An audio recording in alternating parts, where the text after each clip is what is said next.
Welcome to the SNF Rendez-Vous de l'Institut, where the fellows talk about their work. I'm Marie Dorigny. I'm the Paris director of the Columbia Institute for Ideas and Imagination, and I'm delighted to introduce our speakers tonight on the thrilling topic of the cult of Isis in ancient Greece.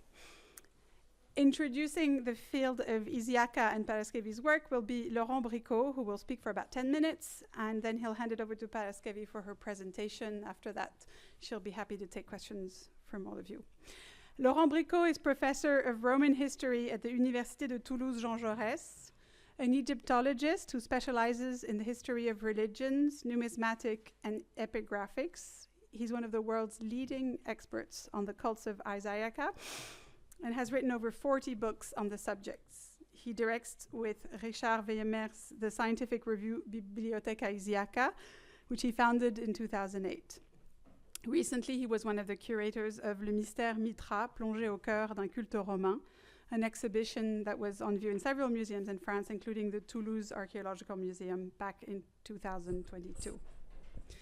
The book Paraskevi is working on at the Institute, and I know nothing about this, obviously, so I'll hand it over to the experts. I just want to tell you in 2 seconds.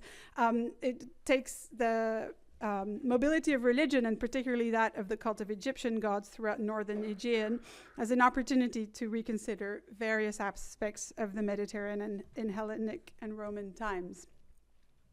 Born and raised in Thessaloniki, Paraskevi studied in Hungary, worked as an archaeologist for the Greek Archaeological Service, and holds a doctorate from the EHESS in epigraphy, Greek institutions, and ancient history. She was a post-doctoral fellow at Oxford, where she worked on the social and cultural construction of emotions in the Greek world. Paraskevi draws from several disciplines in her scholarship, and in doing so, I love it that she mentions historical imagination. Talk about an absolute shoo-in at the Institute, particularly this year, where discussions of storytelling, telling history, and what to bring in and what to leave out has been animating her and her fellow fellows for hours on end. Another cause for enthusiasm for Paraskevi, who is a Parisienne de cœur, and which I've only just learned, is that Paris is considered as one of the cities of Isis. And perhaps there's something we can do here at Reed Hall. I'll let you tell us. So we now bow to your expertise about a subject that's bound to capture our imagination and start more endless discussions. Thank you both so much.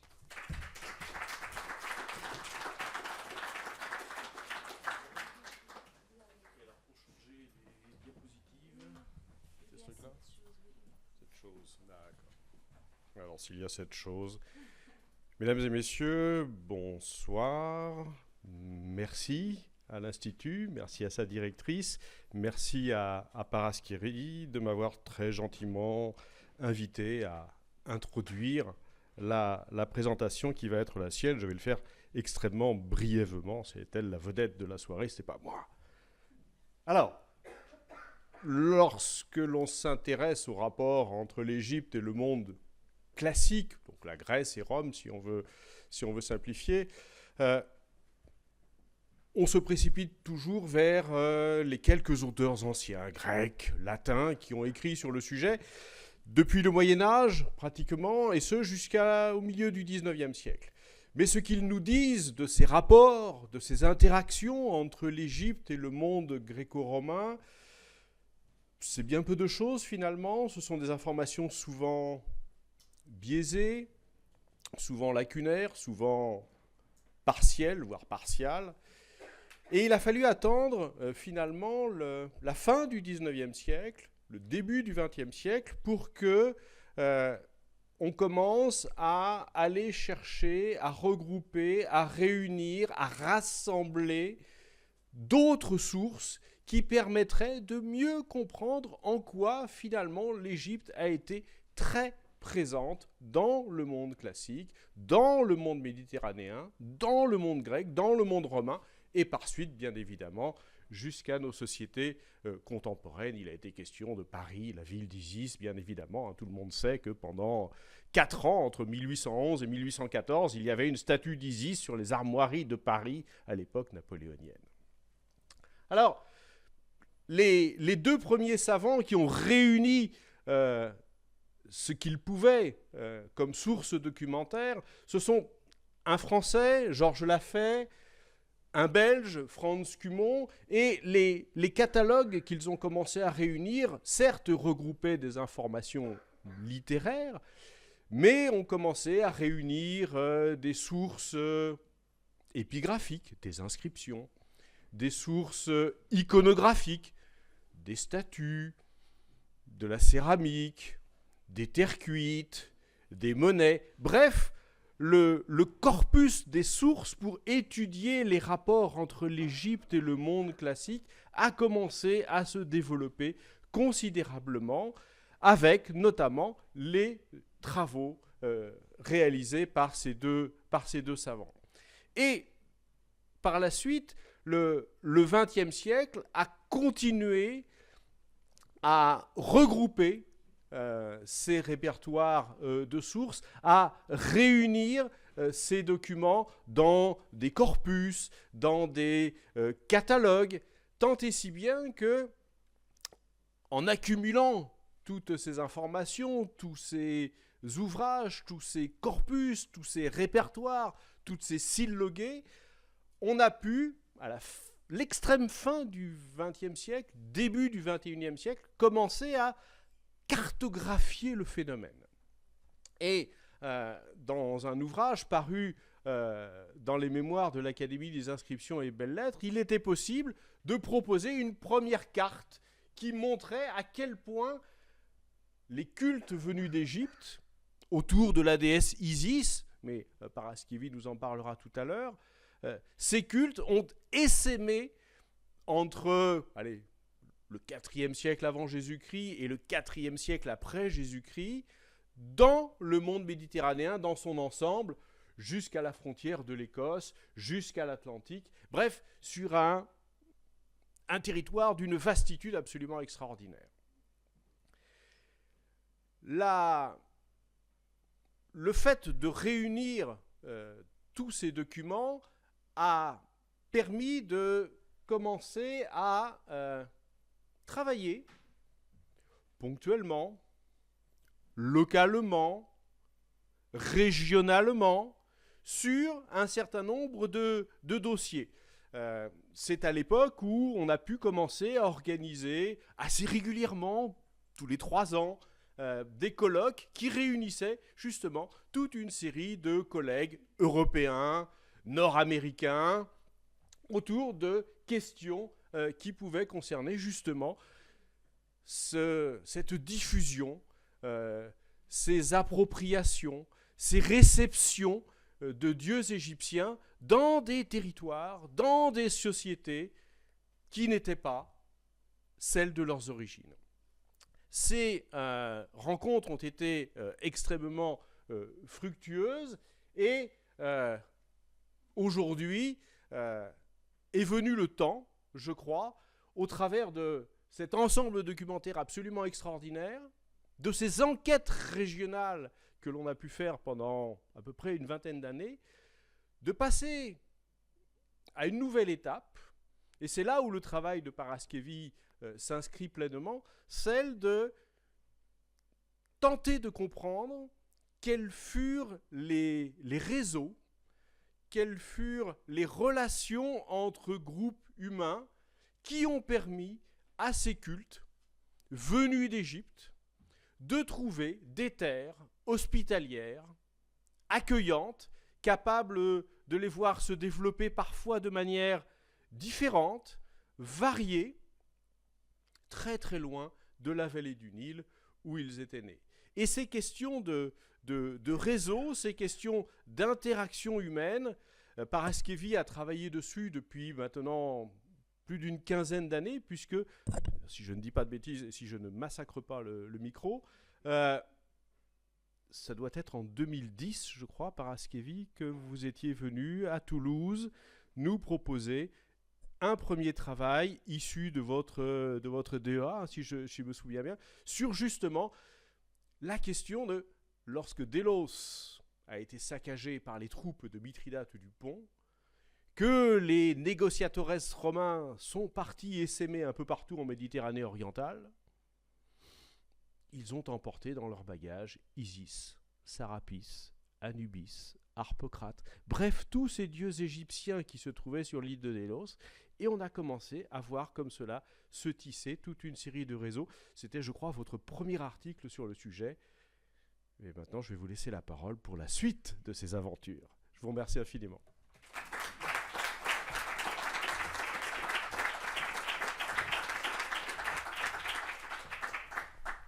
Donc, bon, I will change language.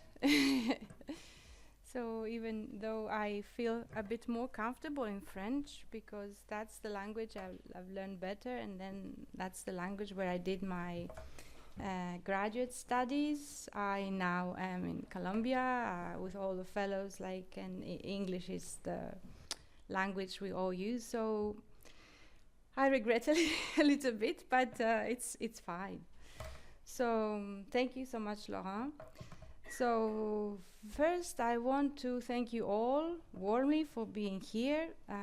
First, I would want to thank the Columbia Institute for Ideas and Imagination, and notably Marc Mazauer, the director, and Marie Dorigny, the director as well, for all the work they're doing here, and also Meredith Hunter-Mason and Sari Castro, who make things happen.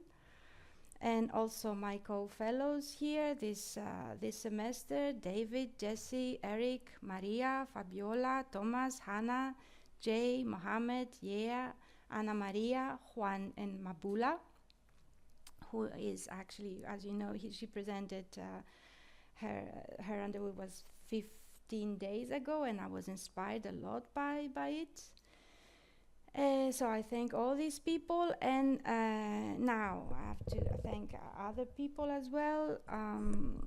The late Philippe Gauthier, the late Jean-Louis Ferrari, the late Simon Price. I'm grateful to them, even though they are not among us, for the extraordinary visions they shared with me in their seminars and in discussions, their knowledge, wisdom, and kindness, and of course their jokes. Also, I want to thank Nicole Belaish, Reed Van Bremen, and Corinne Bonnet, who I want to thank them for their knowledge, insight, support, patience, kindness, and sense of justice they demonstrated. So I also want to thank Laurent Bricot for being here and for his work, Angelos Chaniotis, Miguel John Veslaus, and John Ma. I'm grateful for the knowledge they shared with me, their energy and insights, their patience with my unruly discourse and text, and their kindness. Many more people could fit in here, and the list would be long. But for now, for this presentation, I would like to mention just those, and I reserve more extended space, also in print. So, 2 weeks ago, on the 9th of April, I visited Humatech, an archive and library that opened recently in Aubervilliers, a suburb in northeastern Paris, in the new campus Condorcet. I went there with the Metro Line 12 Station Front Populaire. It seems a bit out of the way for now, but I've been told by friends that it won't be like that in some years. I had asked their services whether I could see my memoir of Diplôme d'études approfondies, DEA. I had tried to find it for the previous 2 weeks via online services. They informed me where it was and that it was in open access in a certain building, in a certain aisle, on a certain shelf, and under a certain catalog number. There it was, not very heavy, not very thick, about 70 pages, red cover, black letters, École Pratique des Hautes Études, 4e section, Historical and Philological Studies, Mémoire de DEA, presented by Paraskevi Martzavou, Director of Research, Philippe Gauthier. I had not seen it or read it for 20 years or so. I browsed through it quickly. It is not balanced as a text. the introduction is too short and the conclusions are even shorter, as if written in great haste, with no maps or visual documents, even though they are essential for the argument and structure. It's French, less à désirer, as the French would say. However, it was very interesting for me to read what I wrote and how I wrote it 26 years ago. There were a lot of ideas that they have been haunting me since. There was a certain methodological originality, although obviously it was too experimental and clumsy at times, since it attempted to apply field archaeology practices to studying ancient religion and treated divinities as if they were coins or pottery. It is the esquisse, the preliminary sketch, or the cartoon, if you like, of an ambitious project. Its title, Recherche sur les cultes à Thessaloniki, Researches in the Cults in Thessaloniki. The title as such is some form of a pun, a lie that tells the truth. Even though this research started as research on the cults of Thessaloniki, it developed almost immediately as a comparative study between Thessaloniki and Delos, with a great emphasis on Delos, and then as a comparison with two cities from Euboea, Chalkis and Eretria. Whatever happened, it happened in the space between these places. When writing the essay, I realized gradually that the title unintentionally challenged the concept of space in a way that was not there initially. I understood that if I wanted to understand and interpret some facts in Thessaloniki, I should include Delos, Chalkis, and Eretria. When I thought about it later, I found this idea quite amusing and instructive on the tension between the goals and the results of human enterprises and the importance of imagination as a significant parameter on any human endeavor and deed. I started working on the cults of Thessaloniki some 27 plus years ago here in Paris, when I began preparing my DEA at the École Pratique des Hautes Études. When I expressed interest in preparing such a diploma, the late Philippe Gauthier, director of studies, who had accepted to supervise this research, advised me to look for a subject I was interested in. Otherwise, the entire enterprise risked being boring. I assumed he meant boring for him as well. He said that if I worked on a topic of my own interest, this would be far more instructive than any other subject he could have given me. I thought it might be a good idea for me to choose a research project relevant to Thessaloniki, the city where I was born, grew up, and studied. I knew Thessaloniki, right? The place, the squares, the seafront, the museum, the university. But I did not know much about its life in antiquity. There was no recent relevant book or anything like that, as far as I knew. I also had a vague interest in religion, especially in ancient religion. So the cults of Thessaloniki in antiquity seemed a good topic. Starting broadly, I was indeed curious to learn what these cults were. How was the religious life of Thessaloniki in antiquity? Which divinities received cults? Where in the city was this happening and how? Who were the worshippers? These were some of the initial queries as far as I remember. I imagined my endeavor's outcome as some recension of the cults and the religious life of Thessaloniki, something informative. Through the intervention of Philippe Gauthier, I met and talked here in Paris with Miltiadis Hatzopoulos, a Greek scholar and director of research at the Center for Research for the Greek and Roman Antiquity in Athens, KERA, the abbreviation, a specialist in the history of ancient Macedonia.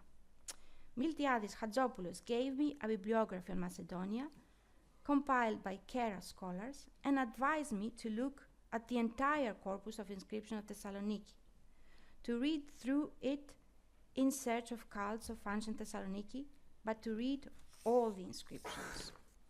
I registered as a student in the École Pratique in October 1996. In the spring of 1996, so couple of months before, I was living in Paris as an au pair, looking after Julie and Hugues at Levallois-Perret, a suburb in northwestern Paris. In my free time, I followed various courses and seminars as an auditor, auditeur libre, auditrice libre, when this was possible. In the École Pratique des Hautes Études, this was the case. I had noticed that the seminar program was posted on the wall of the town hall of the 5th arrondissement. I was puzzled by the unusual subjects, such as the verb in Akkadian, Egyptian demotic, and also the diversity of ages and statuses in the audiences of the école. I also thought Philippe Gautier's seminar on epigraphy and Greek institutions was really remarkable. Its particular theme in the spring of 1996 was the elites, the notables of the late Hellenistic period, 2nd and 1st century BCE, and their social profile, deeds, and values. I understood the power of simplicity as a method. Reading and collectively translating the inscriptions in class, with one person leading each time, was simple but very revealing of the difficulties and of the interests of the text. And then, of course, an inscription is not just a text. It's an artifact in space. A map was always hanging on the wall. I found the inscriptions fascinating. Honorific decrees, laws, treaties, all these often fragmented and weathered stones, emanating from cities, big cities, small cities, from ethnicities or groups of various kinds, registering individuals, heroic individuals, names of individuals, ethnics, inscriptions from Peninsular Greece, Asia Minor, the Balkans, islands, remote rocky regions, talking about the sea, the Hellenistic kings, the Romans, benefactors and communities, difficult decisions taken in common, democracies, magistrates, rhetoric, resolutions, voting, history.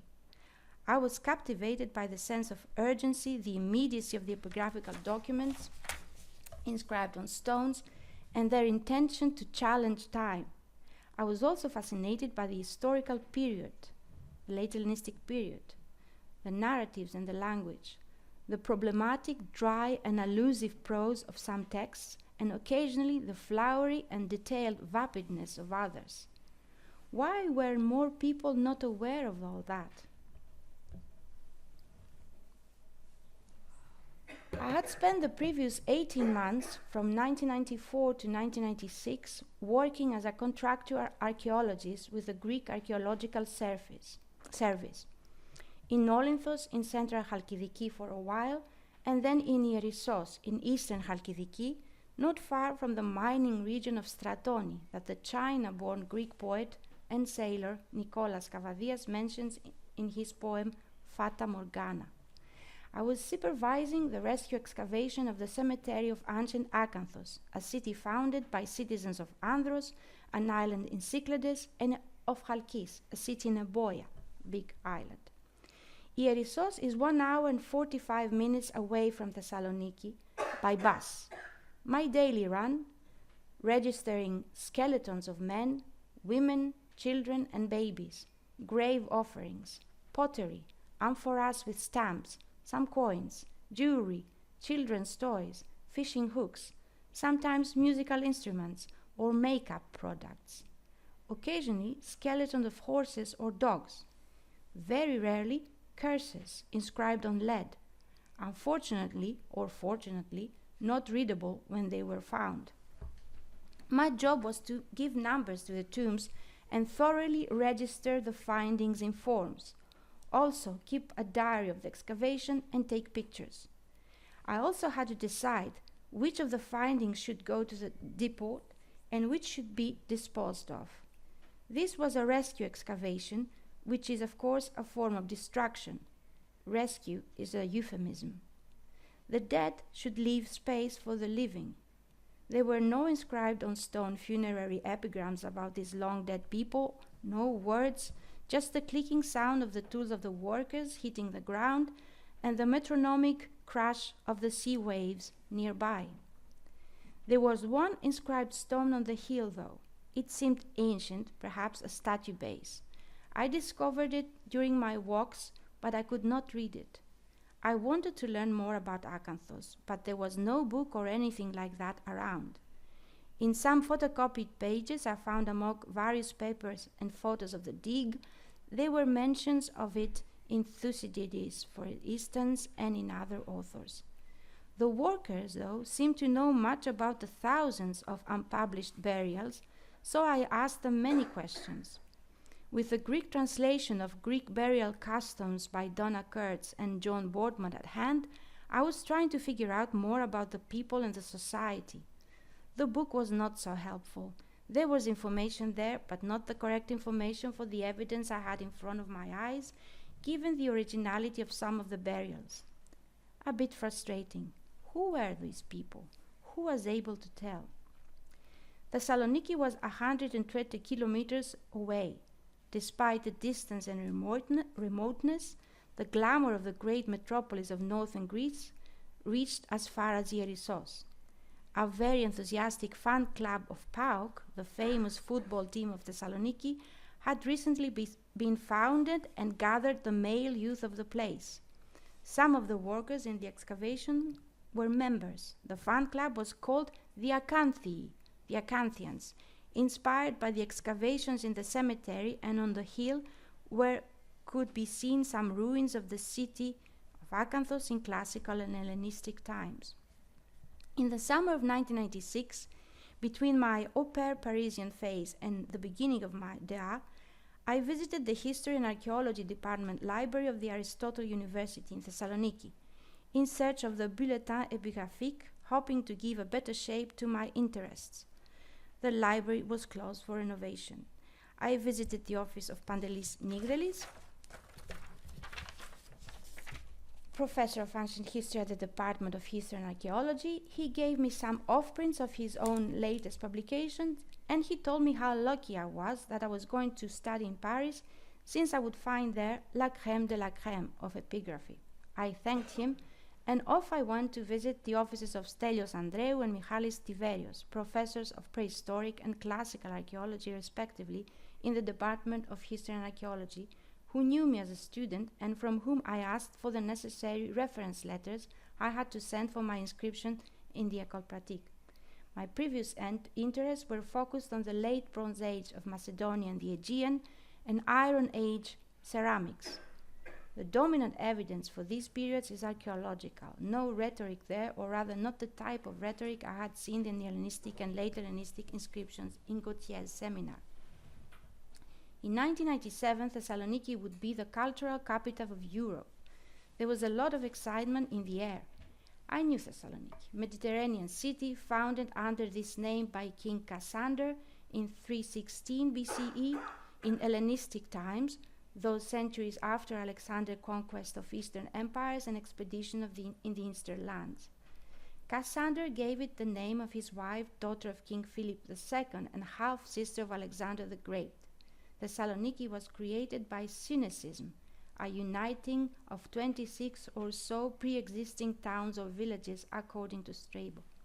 The city developed and even thrived in Roman times. It was an exile place for Cicero in 58 BCE and used as a base for Pompey the Great during the civil war against Julius Caesar. Visited by Paul the Apostle, who also later sent 2 letters to the Thessalonians. It showed important resilience in Byzantine times against attacks by various tribes and invasions of all sorts. It became significant after the Ottoman quest in 1426. In the early 16th century, an important flow of Sephardic Jewish immigrants from Spain began transforming the city in the following centuries into the Jerusalem of the Balkans. Attached to the Greek state after the Balkan Wars in 1912, it gradually became the second most populous city in Greece after Athens. By the seaside, a harbor with a view of the Mount Olympus, having hosted the International Trade Fair every autumn since 1926. I knew Thessaloniki, right? This familiarity seemed welcoming, encouraging, and promising. From the fall of 1996 onwards, I followed several seminars in the École Pratique in the 4th section historical and philological sciences, and in the 5th section, religious sciences. 5 in total in those 2 years. Jean-Louis Ferrari, on the laws of the late Republic, Stella Georgoudi on Greek religious institutions, François Querelle on Hellenistic archaeology, and John Scheid on Roman religion. I discovered I felt more comfortable thinking about religion, religious phenomena, and divinities in the context of the 4th section of the École Pratique, historical and philological sciences, than in the 5th section on religious sciences across the hall, on top of Escalier D in the Sorbonne. This impression, not exactly a problem, would follow me for a long time. Since the main seminar I was following was on epigraphy, even though I was already aware of the varied nature of the evidence on Greek cults and religious life, I started my research from inscriptions. The epigraphic evidence has a sort of monumental character, the epigraphic evidence, that defies, if not conquers, time. Texts inscribed on stone would be my way into the world of ancient religion. Names of divinities and cultic epithets, narratives of miraculous qualities and deeds, rituals, names of worshippers and dedicatees, individuals and groups as well, inscribed dedications, hymn to the gods, laws that regimented the life around and within sanctuaries. All of these were the type of evidence that should be my daily readings for these 2 years. I frequented the library of the Centre Claude on the top floor of the Sorbonne. In the light grey Parisian light coming in from the big windows, the bulky volumes of the Inscriptiones Graecae seemed impressive. They were the product of the ambitious academic project of publishing all the known Greek inscriptions of stone. This project was initiated in 1815 by the Royal Prussian Academy of Sciences and continued by the Berlin-Brandenburg Academy of Sciences and Humanities.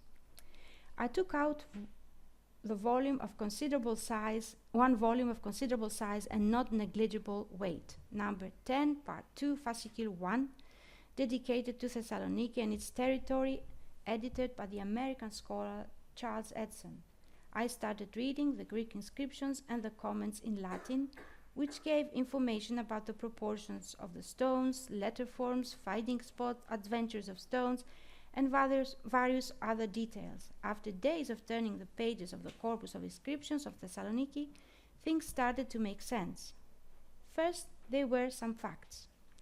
Among the various sanctuaries of Thessaloniki, the sanctuary of Egyptian divinities seemed quite significant. Its excavation started in 1921 and had a second phase in 1939, but it had an unfortunate history since it was never appropriately published except in occasional articles in local newspapers. However, the findings seemed impressive. Around 40 inscriptions, and actually 70 with the inscriptions around it, and a remarkable number of sculptures were found there, published in scattered ways. Various divinities appeared in the inscriptions, and Egyptians such as Isis and Serapis, Anubis and Harpocrates and Osiris, but also divinities like Dionysos and Aphrodite. The sanctuary was called Serapion after the god Serapis, even though the presence of Isis seemed quite prominent, especially in later periods, those of the Common Era. They were dedications to Isis and also an aretalogy, a text in which Isis allegedly was presenting herself, describing her qualities and her powers. However, in an inscription of the early 2nd century BCE, of the 187 BC, Serapis was exclusively mentioned. The inscription was conveying the order of an Antigonid king, Philip V, who was dictating that the treasure of the Serapion should only be open in the presence of Philip's representatives. No one should sell or pledge the votive objects. This sanctuary seemed wealthy. The god had property. There were votive objects there, perhaps made of precious metal. The king shows a particular interest in the objects and their management, interfering through his representatives. Sanctions are mentioned. There is an impression of importance, an intention of control, at least regarding the god's property. By their sheer number, the inscriptions gave the impression that this sanctuary was very important. The mention in the inscriptions again of various architectural constructions and buildings gave the same impression of significance and prosperity, especially from the late 1st century BCE onwards and in the first 3 centuries of the Common Era. Unfortunately, the ruins of the sanctuary under the modern buildings of Thessaloniki were no longer really accessible. However, the coins of Thessaloniki did not show any sign of these divinities. In fact, if one had started research on the cults of Thessaloniki from the numismatic evidence, one would have been left with the impression that the Egyptian cults did not even exist at all in Thessaloniki. This contradiction seemed puzzling. A general rule regarding religion and coins is that the presence of a god on a city's coins indicates the official character of the cult for the city, which has the right to produce coins. The presence shows the significance of the cult for the entire community. So we could not say that this cult's presence and relative success had an official character. At the same time, scholarly research has found some similarities between the material from the Serapeon of Thessaloniki and the material from the 3 Egyptian sanctuaries in Delos, the mythological birthplace of Apollo in the Cyclades. Delos is here.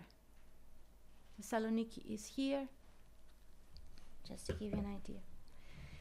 Notably, the editor of the inscriptions of Thessaloniki, Charles Edson, observed Delian parallels in various aspects of the Egyptian cults of Thessaloniki and the life of the sanctuary.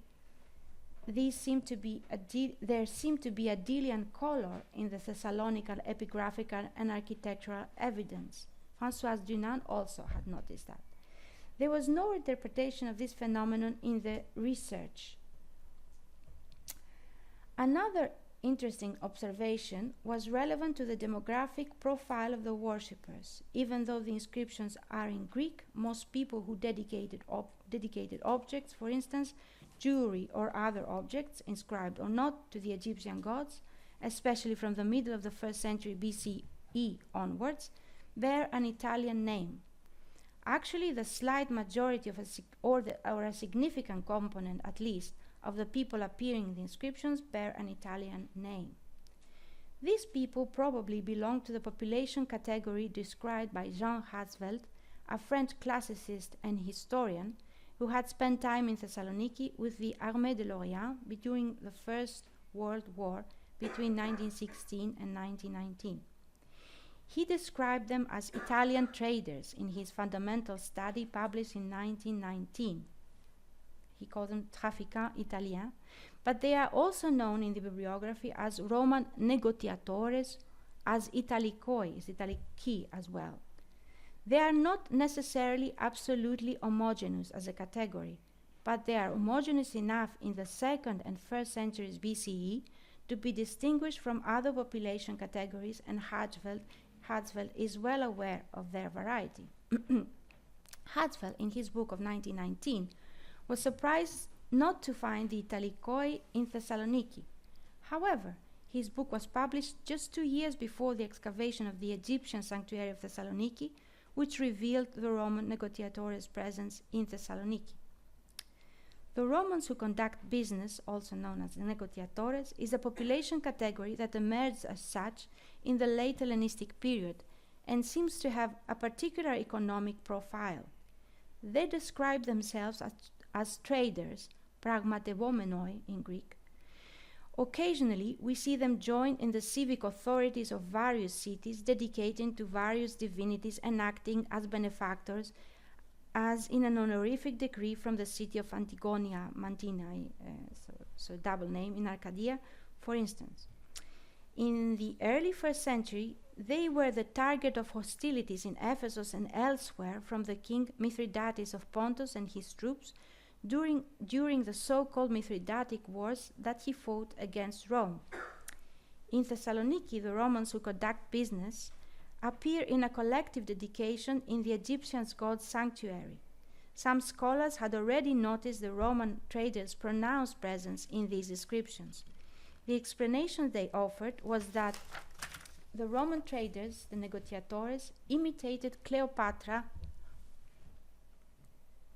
That's not Cleopatra, that's Elizabeth Taylor as Cleopatra, and Mark Antony, who, Plutarch tells us, publicized their interest for Isis, New Isis, and Neos Dionysus respectively, maybe Osiris.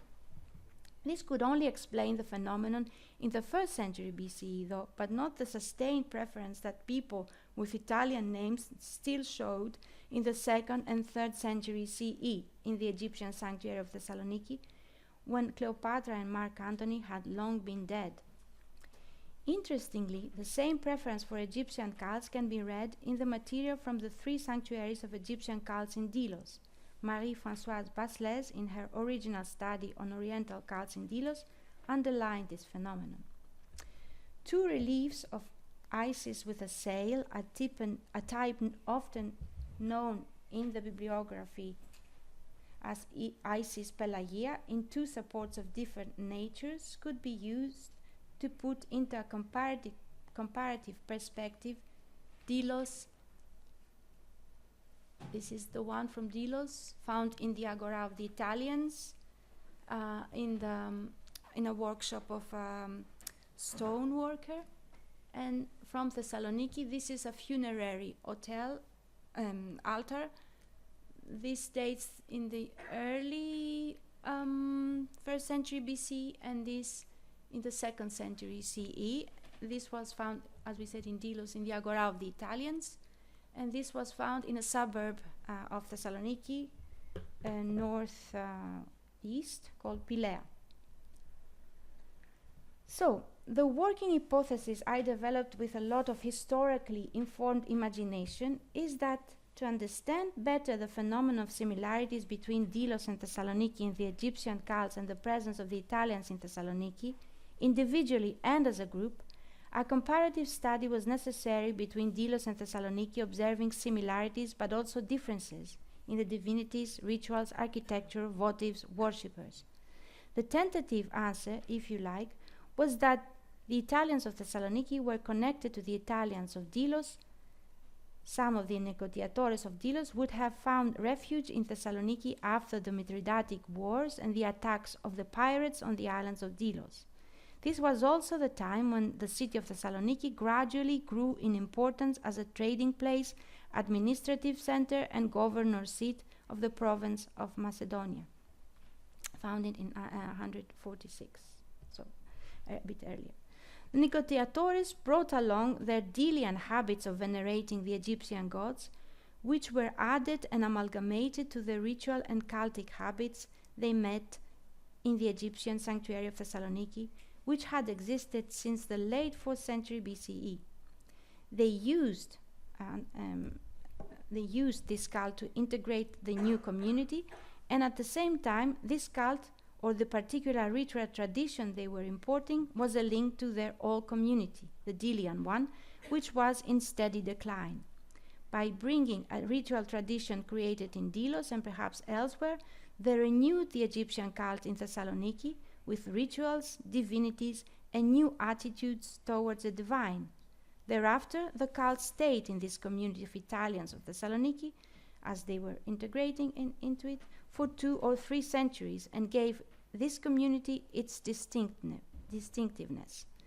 The significant similarities between some rites and some divinities between Chalkis in Eretria, so it's here, Chalkis and Eretria is here, 2 Eboian cities, followed the same interpretation model.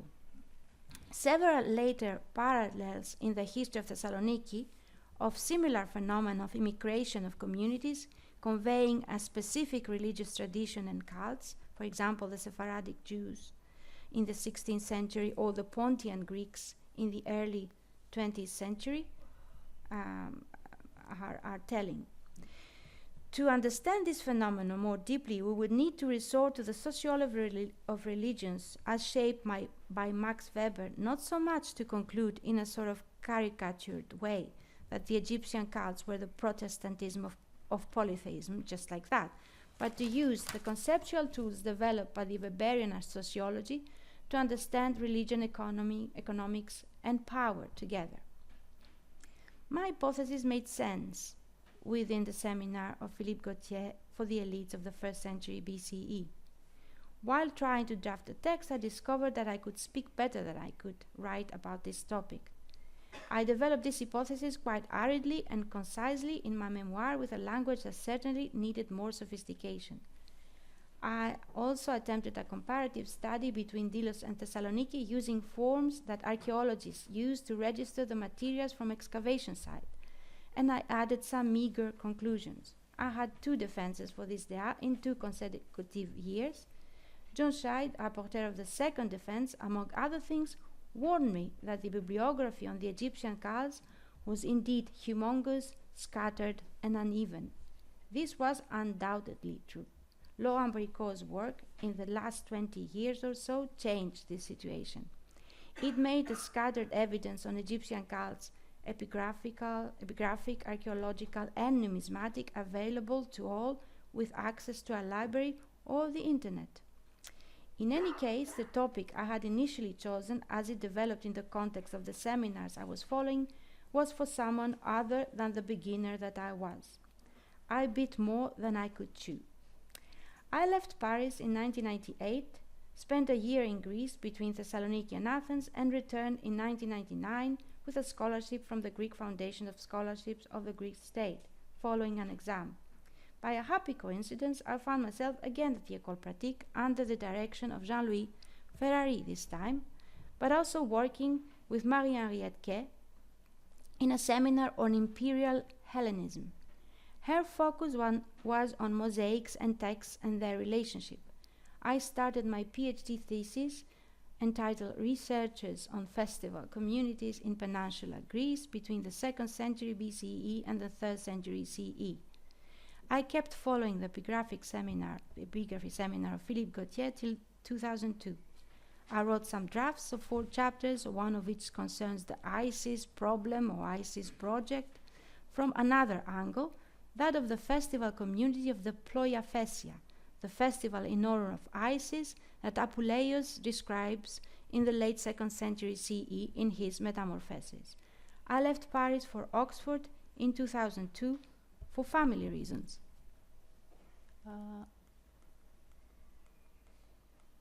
These are some of the findings in the Serapeon that have parallels in Delos. The 13 years in Oxford full of family life, inscriptions, archaeology, and encounters. I was working in an excellent library. Also, I was following the lunchtime epigraphy workshop every Monday. I kept an interest in the case of Thessaloniki, the Italian traders, and the ISIS cults, and I included this interest in my PhD research. Riet van Bremen, there she is, with whom I often had coffee and chats, read drafts of my chapters, as did Robert Parker and Albert Schachter, as did Angelos Haniotis, as did John Ma, there he is. I had a number of discussions with Simon Price, coffee with Fergus Miller, and the occasional foreign students and other scholars he was gathering around him at the Oriental Institute. Writing my memoir, De Thèse in French, while living and trying to adapt in Oxford was a challenging exercise indeed. I finished it and defended it with as much as grit as I had in 2008. It had become something different from the initial project. Jean-Louis Ferrari was the official director, but I also worked closely the last 2 years with Nicole Belaish, Angelos Haniotis again, and Corinne Bonnet. I included all the recent bibliography, such as Pantelis Nigdelis on the inscription of Thessaloniki and Laurent Bricot on the inscription of the Isiaca cults. I concluded that the first epigraphical testimonies for the Ploiaphesia, a festival in honor of Isis, came from the cities of,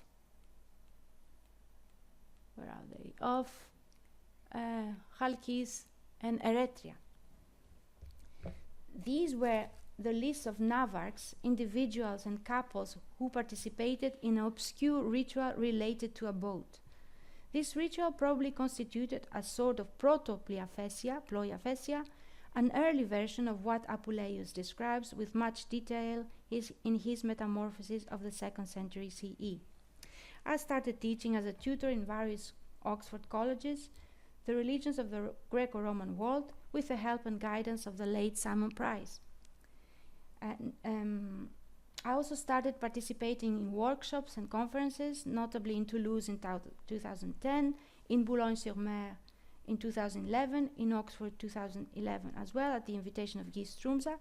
Each of these conferences was a step forward for the ISIS project, as these articles and chapters resulted, as 3 articles and chapters resulted from them.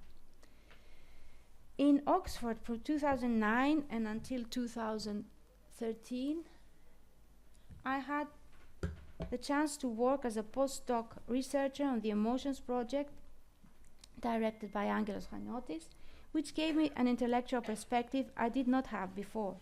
While I was surveying the inscriptions for material for the database of the history of emotions, I thought again about my project on the ISIS cult. I wrote a chapter on the ISIS aretalogy as a source for the history of emotions. Our research assistant Catherine Lafrance meticulously corrected my clumsy English. This chapter substantially advanced my reflection on the ISIS cult.